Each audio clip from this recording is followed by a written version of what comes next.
بسم اللہ الرحمن الرحیم۔ السلام علیکم ساتھیو، آج میں آپ سے بات کروں گا ببلیوتھراپی کے حوالے سے۔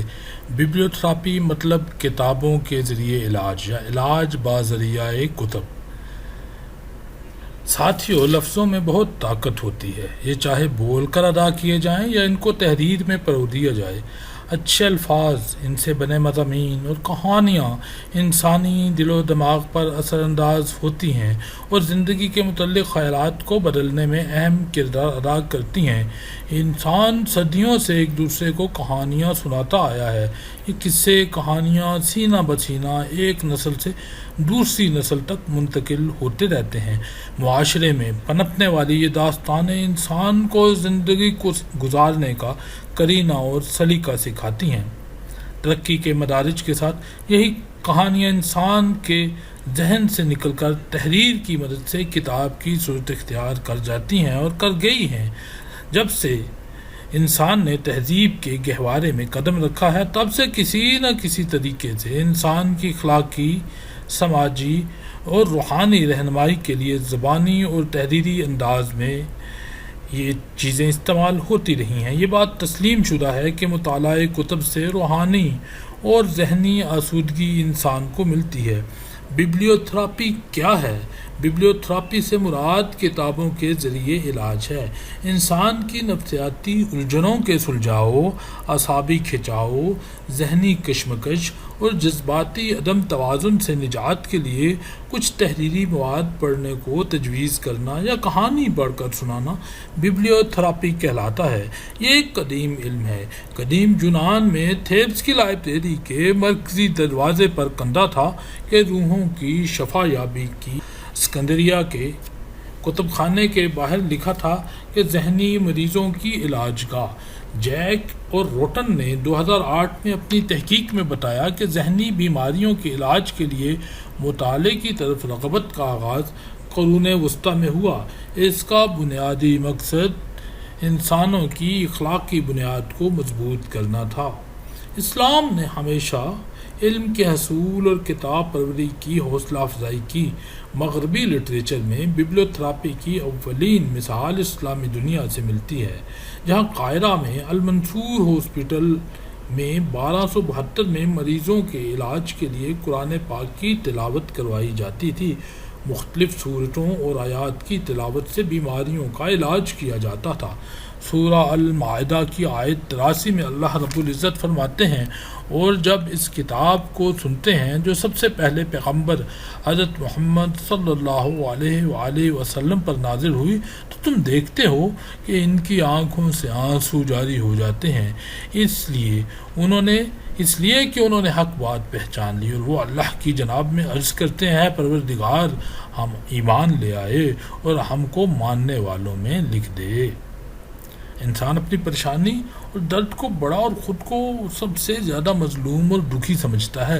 جب وہ دنیا کے دوسرے انسانوں کے حالات و واقعات پڑھتا ہے تو اسے محسوس ہوتا ہے کہ وہ دوسروں کے مقابلے میں اس کا دکھ تو بہت ہی تھوڑا ہے۔ پھر وہ کتاب پڑھتے ہوئے ایسے جذبات کو محسوس کرتا ہے جن جذبات کا خود اسے سامنا کرنا پڑ رہا ہے، تو اس کے دل میں رحم ہمدردی پیدا ہوتی ہے جو اس کے شدت درد کو کم کرنے میں مدد دیتی ہے۔ اردو زبان میں کیتھارسس یا تزکیہ نفس کا ایک اصطلاح استعمال ہوتی ہے۔ ارسطو نے المیہ کی تعریف میں لکھا ہے کہ المیہ ڈرامہ پیش کرنے کا ایک مقصد کیتھارسس یعنی کہ تزکیہ نفس بھی ہے۔ قدیم یونان میں عوام الناس کو ایسے المیہ کھیل پیش کیے جاتے تھے جنہیں پڑھ کر حاضرین آبدیدہ ہو جاتے تھے۔ کھیل کے مرکزی کرداروں کی بدقسمتی، ان کے دکھ درد اور تکالیف دیکھ کر شدت جذبات سے ان کی آنکھیں بھر آتی تھی۔ اس زمانے میں یہ تصور رائج تھا کہ انسانی جسم 4 بنیادی عناصر سے مل کر بنا ہے۔ ان عناصر میں عدم توازن کی وجہ سے انسان دکھ یا بیماری کا شکار ہوتا ہے۔ انسان المیہ کھیل دیکھ کر کیتھارسس یا تزکیہ نفس کے عمل سے گزرتا ہے۔ آنسو بہنے کے اس عمل سے دل میں رحم اور ہمدردی کے جذبات امڑ آتے ہیں۔ رونے کے اس عمل سے انسان کی روحانی، نفسیاتی اور ذہنی صحت میں ایک توازن پیدا ہوتا ہے جو فرد قرآن پاک کو سمجھ کر پڑھتا ہے اور حق بات کو پہچان کر آبدیدہ ہو جاتا ہے، گویا قرآن پاک کو سمجھ کر پڑھنے کا ایک مقصد بھی تزکیہ نفس ہے۔ خیر، اس مضمون میں ببلیوتھراپی کو ایک اور تناظر میں دیکھنے کی کوشش کرتے ہیں۔ عام طور پر مطالعے کے 3 بنیادی مقاصد بیان کیے جاتے ہیں۔ پہلا مقصد تو حصول تعلیم کے لیے پڑھنا ہے، دوسرا تفریح کے لیے پڑھنا ہے، جبکہ تیسرا مقصد ذہنی و جسمانی عدم توازن کا علاج ہے۔ یہ تیسرا عمل ہی ببلیوتھراپی کہلاتا ہے۔ بچوں کی کردار سازی اور تعمیر شخصیت میں نکھار پیدا کرنے کے لیے بھی مطالعے کا عمل بہت ہی سود مند ہے۔ ایک طالب علم ببلیوتھراپی سے جہاں اپنی علمی استطاعت میں اضافہ کرتا ہے، وہیں ایک بھرپور نفسیاتی پختگی اور اعصابی توانائی بھی حاصل کرتا ہے۔ رابن ایک سائنٹسٹ تھا۔ 1978 میں اس نے لکھا کہ ذہنی پاکیزگی کے حصول کے لیے اخلاقی نوعیت کے تحریری مواد کا مطالعہ کرنا چاہیے، جبکہ جذباتی اور نفسیاتی مسائل کے لیے افسانوی ادب کی طرف رجوع کرنا چاہیے۔ نارمل انسان دونوں قسم کی کتب کا مطالعہ کر سکتا ہے۔ روبن کے نزدیک مطالعہ کتب کے بعد اصل چیز اس کتاب کے مدرجات پر بحث کرنا ہوتی ہے۔ ببلیوتھراپی کی جدید تاریخ۔ 18ویں صدی میں یورپ میں مطالعہ کتب کو بطور علاج استعمال کیا گیا۔ 19ویں صدی میں امریکہ میں یہ طریقہ علاج رائج ہوا۔ اس کا آغاز تو مذہبی اور اخلاقی کتب کے مطالعے سے شروع ہوا، پھر اس میں افسانوی ادب کو بھی شامل کیا گیا۔ ڈاکٹر بینجامن راش پہلا امریکن تھا جس نے 1802 میں باقاعدہ علاج کی غرض سے عام لوگوں کو مطالعہ کتب کی طرف راغب کیا۔ 1810 میں اس نے ذہنی امراض میں مبتلا افراد پر یہ طریقہ آزمایا۔ اس نے کتابوں کو موضوعات کے اعتبار سے 2 حصوں میں تقسیم کیا۔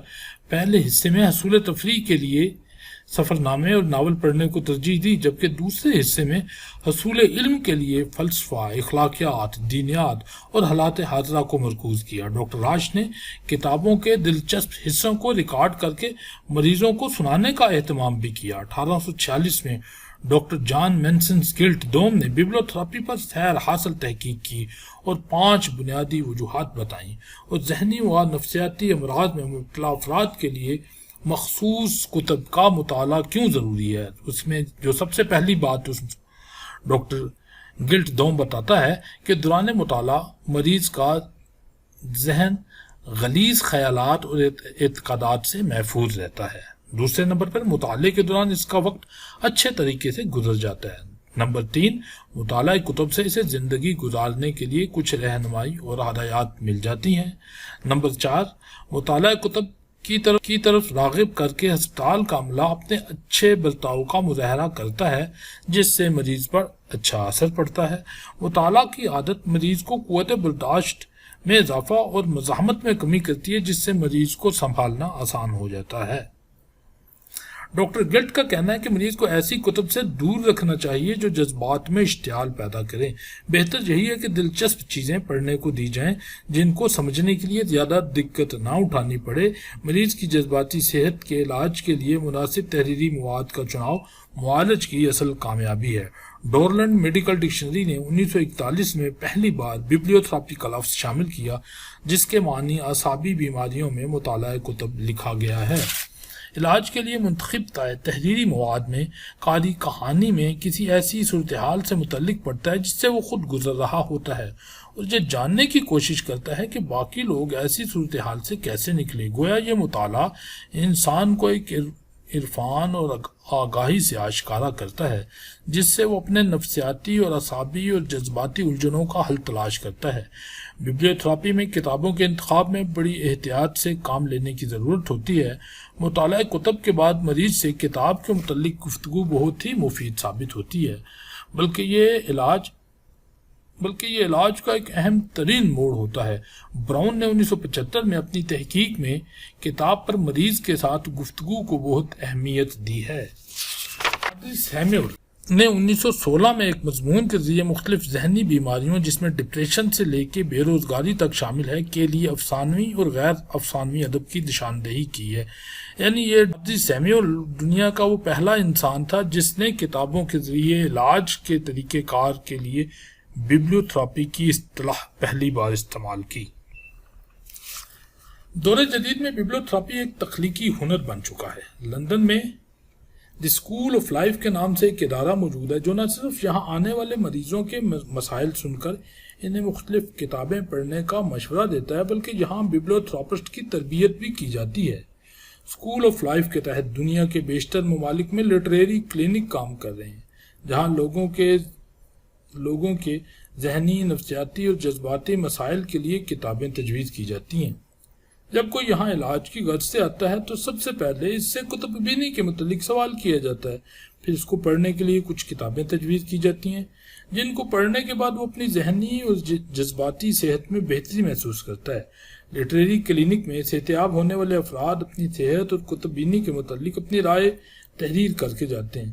اس طریقہ علاج میں ایسے ناول، افسانے اور شاعری آتی ہے جو انسان کے گہرے جذبات اور احساسات کی ترجمانی کرتی ہے۔ یہ تحریریں رشتوں، رویوں اور ترجیحات کو سمجھنے میں مدد دیتی ہیں، انسان کا دوسرے انسان سے اور انسان کا کائنات سے اور سب سے بڑھ کے اپنے خالق سے تعلق کو واضح کرتی ہیں۔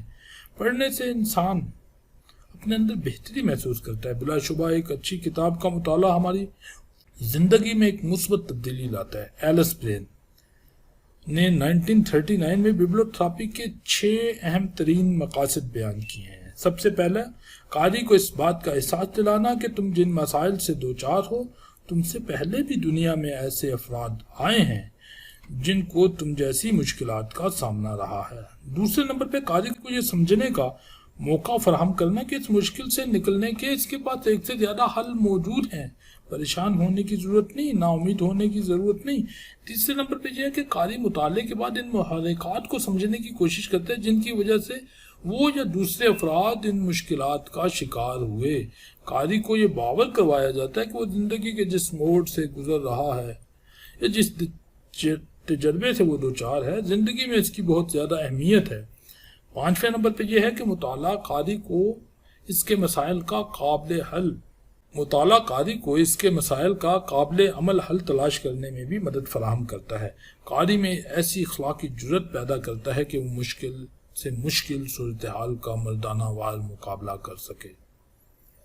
ایک بہت ہی خوبصورت مضمون اعجاز ذکا سید صاحب نے لکھا ہے، بکس کین سیو اس۔ یہ مضمون دی نیوز اخبار میں 18 جنوری 2019 میں شائع ہوا ہے، جس میں مطالعہ کتب کے فوائد، ببلیوتھراپی کی تاریخ پر روشنی ڈالی گئی۔ انہوں نے اپنے اس مضمون میں کتب بینی کی عادت، اردو کی اچھی کتابوں پر اپنی رائے دی۔ انہوں نے کہا کہ مشتاق احمد یوسفی کی شاندار اور اردو نثر زبردست حصے مزاح کو انہوں نے وہ خوب سراہا اور ان کی آپ بیتی زرگزشت کو اپنی پسندیدہ کتاب قرار دیا۔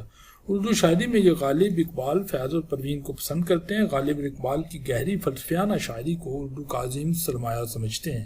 ذکا سید لکھتے ہیں کہ وہ جب بھی خود کو کمزور سمجھتے ہیں تو وہ اقبال اور غالب کی شاعری پڑھتے ہیں، وہ انہیں طاقت اور توانائی فراہم کرتی ہے۔ آخر میں چند سفارشات۔